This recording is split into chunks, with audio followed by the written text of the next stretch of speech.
Баршаға сәлем, бұл Миратрикс. 22 ақпаннан бастап кинотеатрларда Баян Мақсатқызының Sakura It's My Life фильмі жүріп жатыр.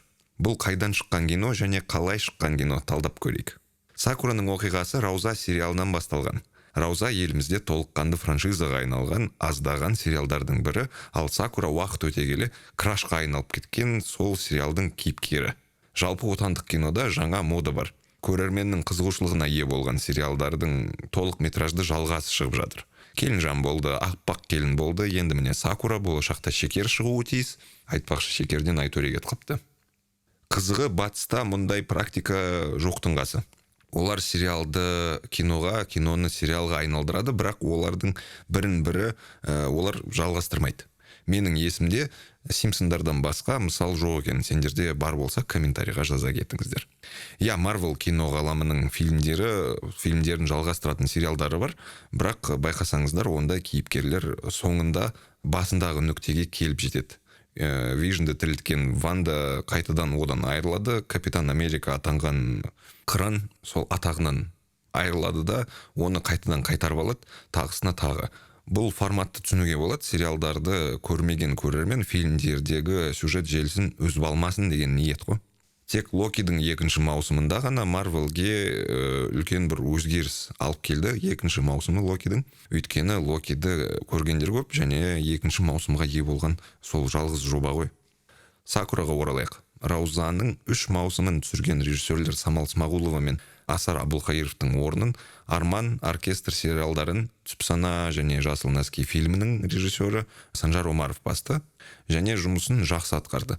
Сакураның тағы бір артықшылығы суретшілер мен костюмерлердің жұмысы. 90-шы жылдарды керемет суреттеген, образдарға дәл түскен басты әйел кейіпкері, мысалы әйгілі Сұлу қыз деген фильмдегі, яғни Красотка фильмінің Джулия Робертс сомдаған кейіпкеріне ұқсайды.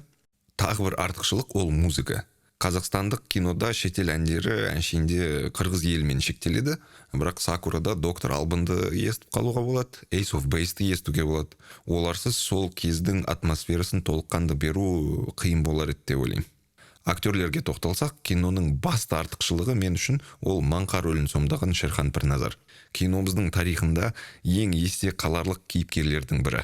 Өте күшті жазылған, өте күшті ойналған, жалпы керемет жұмыс атқарды Шерхан. Ғазірет Ержановтың кейіпкері де бір кезде оқиғаны айтып берушіге, яғни рассказчикке айналып кетеді, және бұл керемет шешім, өйткені хронометражды да, динамиканы да ұстап тұрады, және сюжетті түсінуге қатты көмектеседі.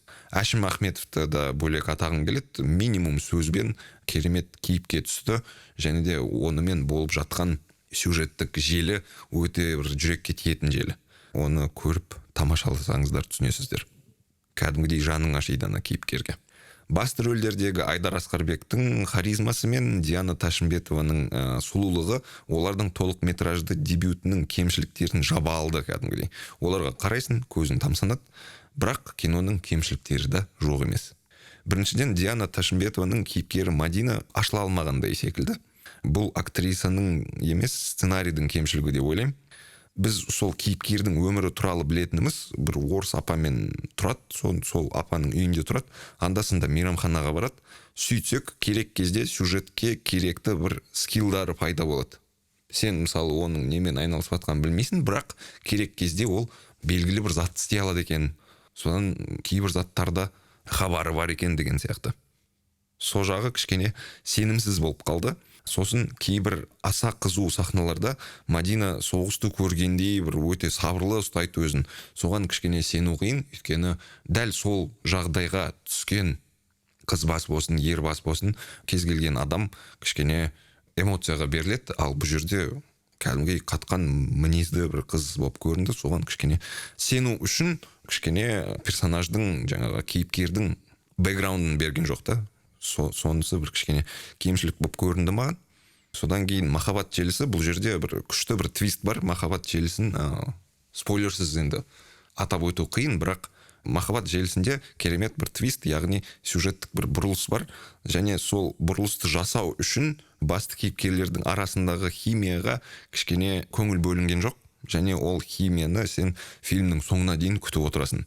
Сонысы бар, кішкене түсініксіздеу болып қалды. Сосын фильмнің тағы бір кемшілігі, сериалды көрмеген адамдардың тарихқа енуі қиын. Өйткені егер сіз Раузаны көрмей, Сакураның кім екенін білмесеңіздер, Сакура сіз үшін әшейін бір әр сахнада харизмасын төгетін, ешкімнен қорықпайтын адам болып көрінеді, бірақ оның неге ондай екенін, қайдан ондай болғаны белгісіз. Просто оны көрсетеді, ол кез келген бір мәселені шешіп береді, ешкімнен қорықпайды, сондай бір кісі болып қалды. Бірақ бұл жайтты түсінуге болады, өйткені фильмдер сериалдың жалғасы ретінде шықпайтыны да содан болар. Мысалы, сен сериалдың фанаты болып келіп көрсең, сен сүйікті кейіпкеріңді көресің, бәрін түсінесің, бәрі де жақсы. Ал сериалды көрмеген болсаң, қарап отырасың да, мынау кім жалпы, бұл басты кейіпкер екені түсінікті, бірақ бұның артықшылығы қайдан туындады деген бір сұрақтар туындайды басыңда. Дегенмен фильмнің ең бір күшті жері, бүкіл фильм бойы напряжение сезесің. Залдан шыққан кезде бір эмоцияға толы болып шығасың да. Сосын шағын бір спойлер айтып жіберейін. Фильмнің соңында екінші бөлімге деген бір кішкентай намек тастайтын камео бар. Өте бір андай голливудтық фишка да, бір голливудтық сезім пайда болды мен өзімде көрген кезде. Ал бұл шытырман оқиғалы қылмыстық драма үшін ең басты көрсеткіш шығар. Сен отырасың да кәдімгідей фильмге кіріп кеткендей боласың, кішкене денең қысылады дегендей кейбір сахналарда. Жалпы сонысы өте мықты.